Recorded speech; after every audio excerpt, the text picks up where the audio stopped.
नमस्कार, आप देख रहे हैं हमारा खास शो 24 की चौसर। मैं हूं आपके साथ अमित गर्ग शुक्ला। 24 की चौसर आज भी ग्राउंड जीरो से, संभल से, और इसी संभल से और ग्राउंड जीरो से एक सवाल उठ रहा है। सवाल ये कि 2024 लोकसभा चुनाव से अखिलेश यादव की दूरी क्या कोई सियासी मजबूरी है क्या? और अखिलेश यादव ही क्यों, मायावती भी लोकसभा चुनाव में रण से दूरी बनाए हुए हैं। राहुल गांधी चुनाव लड़ जरूर रहे हैं, लेकिन उत्तर प्रदेश से नहीं, वायनाड से लड़ रहे हैं। कहने का मतलब यह है कि उत्तर प्रदेश में मोदी के सामने जो तीन बड़े चेहरे हैं, मायावती, अखिलेश यादव, राहुल गांधी, वो तीन के तीनों चेहरे चुनावी रण से गायब हैं। और उनका गायब होना किसी रणनीति का हिस्सा है या फिर सियासी मजबूरी है, इसी पर पहले एक रिपोर्ट दें।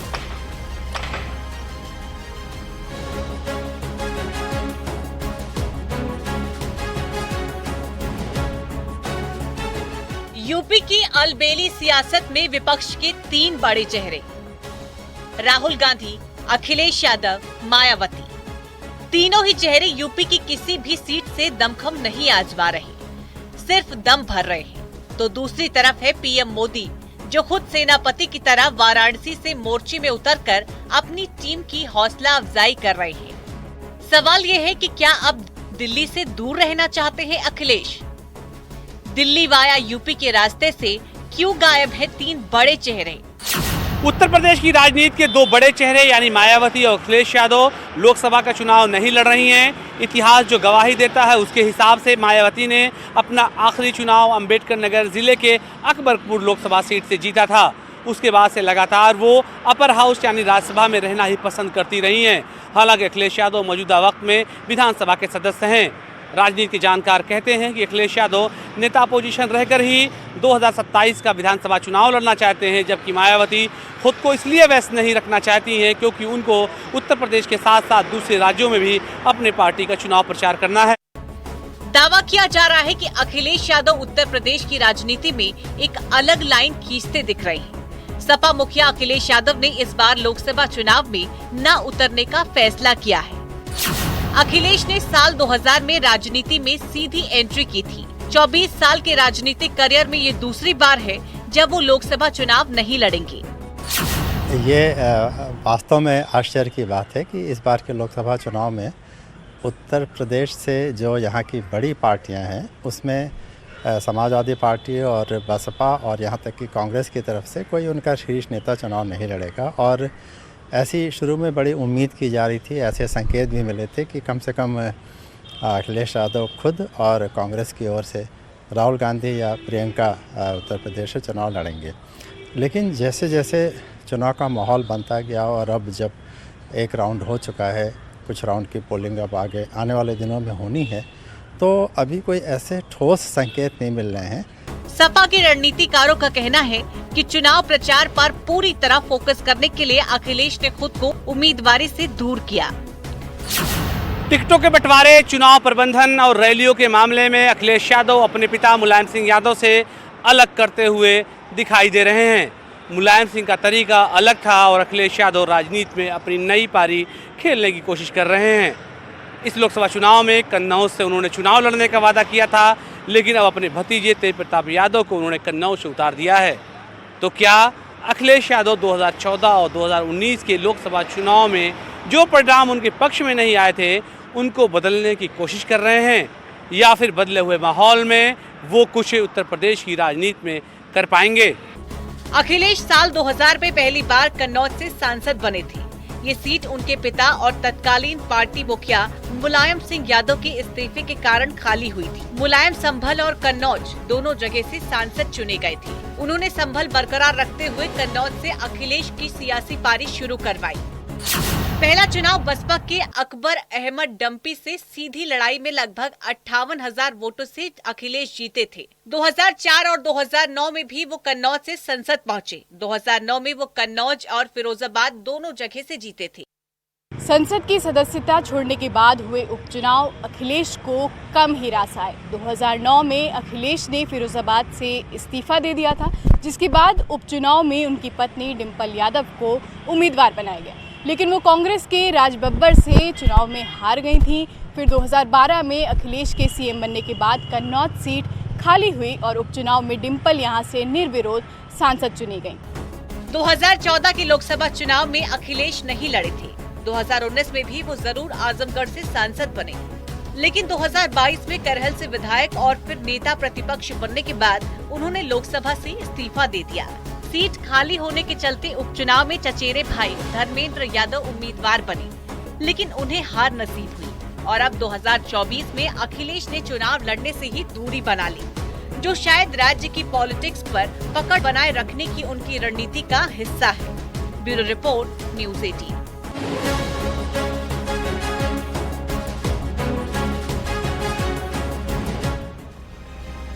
देखिए, सारी बातों का सार ये है कि मायावती तो लंबे अरसे से डायरेक्ट चुनाव नहीं लड़ती रही हैं। या तो राज्यसभा जाती थी या विधान परिषद से आया करती थी, डायरेक्ट चुनाव नहीं लड़ती थी। लेकिन अखिलेश यादव ऐसा क्यों कर रहे हैं, इसके पीछे क्या मजबूरी है, इसका जवाब अखिलेश यादव दे सकते हैं। क्योंकि उनके पिता मुलायम सिंह यादव भी लगातार हर लोकसभा चुनाव लड़ते आए हैं। यहाँ तक कि जब वो मुख्यमंत्री थे उस दौरान भी उन्होंने लोकसभा चुनाव लड़ा था। अखिलेश यादव ऐसा नहीं कर रहे हैं। सियासी जानकार क्या कह रहे हैं वो हम आपको बताएंगे, लेकिन समाजवादी पार्टी के नेता और कार्यकर्ता ये कह रहे हैं कि दरअसल 24 के चुनाव में रणनीति बनाने पर पूरा फोकस अखिलेश यादव का है और वो चाहते हैं कि चुनाव लड़वाएं, चुनाव जितवाएं, इस वजह से चुनावी मैदान में नहीं उतर रहे हैं। लेकिन जानकार ये कहते हैं कि अखिलेश यादव चाहते हैं कि वो राज्य के पॉलिटिक्स पर अपनी पकड़ मजबूत बनाए रखें, इस वजह से वो दिल्ली से दूरी बनाए रखना चाहते हैं। राज्य की बात करें, नेता प्रतिपक्ष हैं, समाजवादी पार्टी के राष्ट्रीय अध्यक्ष हैं, मुख्य विपक्षी चेहरा हैं। अखिलेश यादव नहीं चाहते हैं कि यूपी की सियासत से वो दूर जाएं। एक्सपर्ट्स क्या कह रहे हैं, एक बार वो सुन लेते हैं। मुझे ऐसा लगता है कि उत्तर प्रदेश में जिस तरह के चुनावी नतीजे पिछले 7-8 सालों में रहे हैं, ऐसे में किसी भी बड़े नेता के लिए यहाँ से चुनाव लड़ना और फिर हारना, वो उनकी छवि के लिए काफ़ी नुकसानदेह हो सकता है। उत्तर प्रदेश में हार के बाद किसी भी नेता को अपने को फिर से स्थापित करने में समय लगता है और अखिलेश यादव चूँकि पूर्व मुख्यमंत्री के तौर पर ही अपने पूरे प्रचार में अपने को केंद्र में रखते हैं, अपने कार्यकाल को केंद्र में रखते हैं, तो मुझे लगता है वे उसी स्थिति तक अपने को सीमित रखना चाहते हैं। तो चर्चा ये थी कि अखिलेश यादव कन्नौज सीट से चुनावी मैदान में उतरेंगे। जब वहां पर तेज प्रताप यादव के नाम का ऐलान हो गया तो बात एकदम साफ हो गई कि अखिलेश यादव फिलहाल अब कन्नौज से चुनावी मैदान में नहीं उतर रहे हैं। 2 सीटें भी बची हुई हैं, देखना होगा क्या उस पर ऐसा कोई ऐलान होता है क्या, लेकिन संकेत ये मिल रहे हैं कि वो 24 के चुनावी रण में फिलहाल नहीं उतरेंगे। इन सब के बीच जो उनकी रणनीति है यादवों को टिकट देने को लेकर, उसको समझना भी बहुत जरूरी हो जाता है। 24 के रण में भी यादव बिरादरी को ठीक ठाक टिकट दिया गया है अखिलेश यादव की तरफ से, ठीक ठाक संख्या यादव बिरादरी की। 2024 में 62 सीटों पर समाजवादी पार्टी चुनावी मैदान में उतर रही है। 59 पर प्रत्याशियों के नाम का ऐलान हो गया है और उसमें 5 सीटों पर यादव चेहरों को उतारा गया है। 2019 की अगर हम बात करें तो समाजवादी पार्टी से 11 यादवों को टिकट दिया गया था और 2024 में 5 को चुनावी मैदान में उतारा गया है। 2019 में जिन 11 को चुनावी मैदान में उतारा गया था उसमें से 5 चेहरे यादव परिवार के ही थे, सैफई परिवार के थे। उसमें भी मुलायम सिंह यादव और अखिलेश यादव के अलावा सभी सदस्य चुनाव 2019 में हार गए थे। 2014 के चुनाव की बात करें तो समाजवादी पार्टी ने 13 यादवों को टिकट दिया था। 5 यादव उसमें कैंडिडेट सैफई परिवार से थे। बाकी कुल मिलाकर 13 उम्मीदवार 2014 में यादव समाज से उतारे गए थे। कुल मिलाकर कन्नौज सीट पर भी सस्पेंस था, अब वो खत्म हो गया है। अखिलेश यादव यहां से चुनावी मैदान में नहीं उतर रहे हैं। तेज प्रताप यादव ने ताल ठोक दी है और इसके साथ एक बार फिर से यादव परिवार से एक और चेहरा चुनावी मैदान में उतर चुका है। आगे बढ़ते हैं, एक और बड़ी खबर की बात करते हैं। 24 के रण में बात करते हैं सबसे बड़े सस्पेंस यानी कि मुस्लिम वोटर्स की। पहले चरण में कैराना में कम वोटिंग ने सियासी दलों के माथे पर चिंता की लकीरें खींच दी। सबसे बड़ी चिंता दरअसल मुस्लिम वोट बैंक को लेकर ही हो रही है। मायावती ने मुस्लिम कार्ड खेलकर इस तबके के वोटर्स को कंफ्यूज कर दिया। सवाल यह है कि दूसरे चरण में मुस्लिम वोटर किधर है, क्योंकि सेकेंड फेज की तमाम सीटों पर मुस्लिम वोटर निर्णायक भूमिका में है। ऐसे में सवाल ये खड़ा हो रहा है कि पहले फेज में कम वोटिंग के मायने क्या हैं और दूसरे फेज में मुस्लिम वोटर्स का रुख क्या है। इसी पर आपको रिपोर्ट दिखा दें।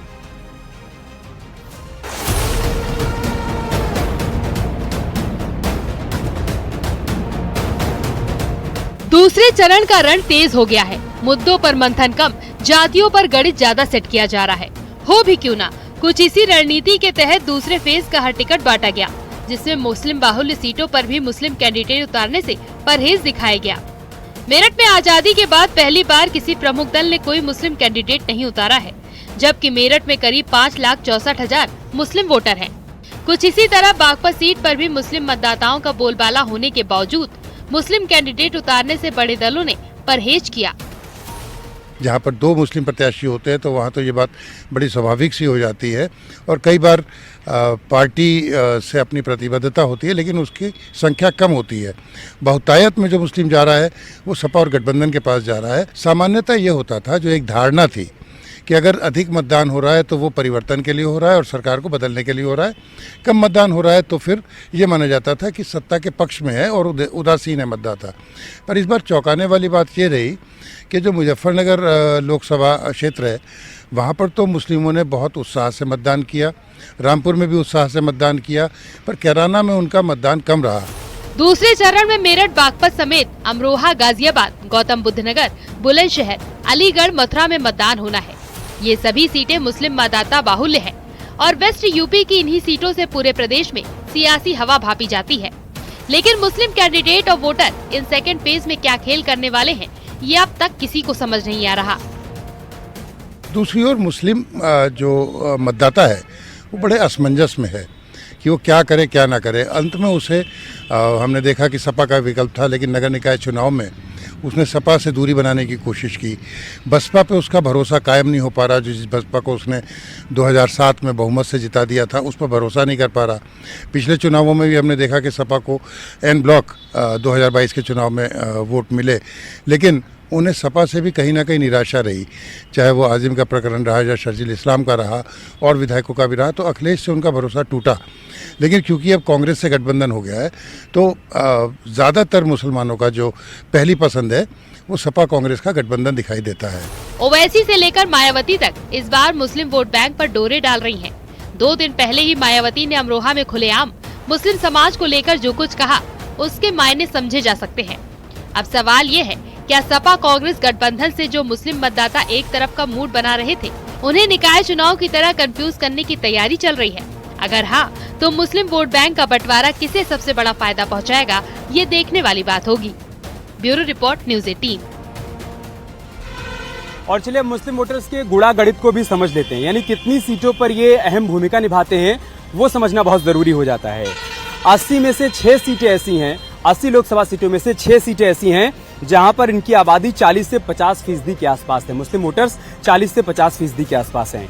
इसी तरीके से 30 से 40% मुस्लिम आबादी वाली 12 सीटें हैं जहां पर निर्णायक भूमिका में है। 18 सीटों पर मुस्लिम वोटर्स की जो संख्या है वो 20 से 30% के आसपास है और 80 में से 36 सीटें ऐसी हैं जहां पर इनकी संख्या 20% के आसपास है। अब सवाल ये खड़ा हो रहा है कि अभी तक इंडिया ब्लॉक के साथ खड़ा हुआ मुस्लिम वोटर क्या मायावती की अपील के बाद या फिर ओवैसी की एंट्री के बाद अपनी राह अलग पकड़ लेगा? क्या वो इंडिया ब्लॉक को झटका देगा? ये यहाँ पर सवाल खड़ा हो रहा है। चलिए अब 24 की 64 में बढ़ते हैं अगली खबर की ओर। दरअसल पी चिदम्बरम के एक बयान की वजह से गृह मंत्री अमित शाह का पारा हाई हो गया। अमित शाह ने पी चिदम्बरम पर एक के बाद एक कई हमले किए। अब सवाल ये खड़ा हो रहा है कि चिदम्बरम साहब ने ऐसा क्या बयान दे दिया कि गृह मंत्री अमित शाह का पारा हाई हो गया। दरअसल चिदम्बरम साहब ने कहा कि अगर कांग्रेस पार्टी की सरकार बनती है तो सीएए को हम वापस ले लेंगे। उन्होंने कहा कि सीएए को वापस लेंगे और साथ ही साथ जो 3 नए कानून बने हैं हम उनको भी वापस ले लेंगे। चिदम्बरम साहब का यह बयान आना और उसके बाद गृह मंत्री अमित शाह का पारा हाई हो जाना। उन्होंने कहा कि क्या कांग्रेस देश की सुरक्षा के साथ खिलवाड़ करना चाहती है? तुष्टीकरण की राजनीति में कांग्रेस किस स्तर तक गिर सकती है? अमित शाह की तरफ से साफ साफ कह दिया गया कि सीएए है और सीएए आगे भी रहेगा। कांग्रेस की मंशा कभी पूरी नहीं होगी। सुनते हैं क्या कहा गृह मंत्री अमित शाह ने। कांग्रेस न सत्ता पर आनी है न इनको ये फैसले करने हैं। मैं देश की जनता को आश्वस्त करना चाहता हूं, सीएए भी रहने वाला है, 3 कानूनों का इम्प्लीमेंटेशन भी होने वाला है और हर नागरिक को 3 साल के अंदर न्याय मिलने की व्यवस्था सुनिश्चित होगी और हर शरणार्थी को नागरिकता भी मिलेगी। इसमें कोई संदेह रखने की जरूरत नहीं है। और मैं तो कांग्रेस के नेताओं को सलाह भी देना चाहूंगा कि बहुत बार हार चुके आप चुनाव, अपीसमेंट की पॉलिसी से बाहर आइए और विकास के एजेंडे पर परफॉर्म करने का प्रयास करिए। तो गृह मंत्री अमित शाह कह रहे हैं कि ना कांग्रेस सत्ता में आने वाली है और ना सीएए वापस जाने वाला है। लेकिन सवाल खड़ा हो रहा है कि कांग्रेस पार्टी अपने दावों में बार बार ये दम क्यों भर रही है कि बीजेपी सरकार की तरफ से जो नए नए कदम उठाए गए, बड़े बड़े कदम उठाए गए, सत्ता में आएंगे तो हम सबको पलट कर रख देंगे। ये बात क्यों कही जा रही है? क्या सब कुछ वोट बैंक की सियासत के चलते ये सारी बातें कही जा रही हैं? चिदम्बरम साहब ने किन शब्दों में क्या बात कही है, उन्हीं की जुबानी सुन लेते हैं।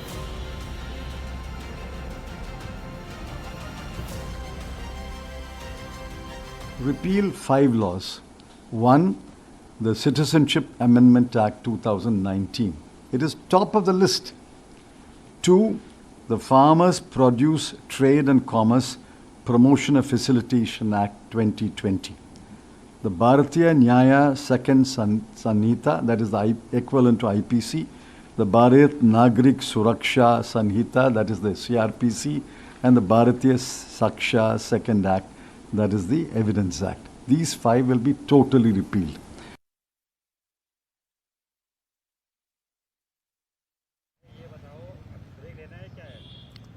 और दोनों नेताओं के बीच जो ये जुबानी जंग छिड़ी हुई है, इसको हम ग्राफिक्स के जरिए थोड़ा आसान करके समझ लेते हैं। दरअसल पी चिदम्बरम ने कहा कि सरकार में आने पर हम सीए वापस लेंगे, जिसके जवाब में शाह ने कहा कि कांग्रेस न सत्ता में आएगी और न ही निर्णय ले पाएगी। चिदम्बरम ने कहा था कि हम सीए की समीक्षा करेंगे, तो इसके जवाब में शाह ने कहा कि चिदम्बरम के इरादे पूरे नहीं होंगे। चिदम्बरम ने इसके बाद कहा कि सीए कानून वापस लेने की बात हमने कही थी, और इसी के जवाब में शाह ने कहा कि सीए को कोई भी रोक नहीं सकता है, ना कांग्रेस सत्ता में आने वाली है, ना कांग्रेस ऐसा कर पाएगी। चिदम्बरम ने बयान में कहा कि सरकार बनने पर हम 5 कानून वापस ले लेंगे।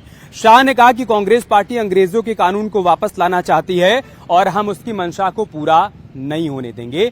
इस तरीके से सियासी वार पलटवार किए जा रहे हैं। एक छोटा सा ब्रेक लेंगे, बहुत जल्द मिलेंगे।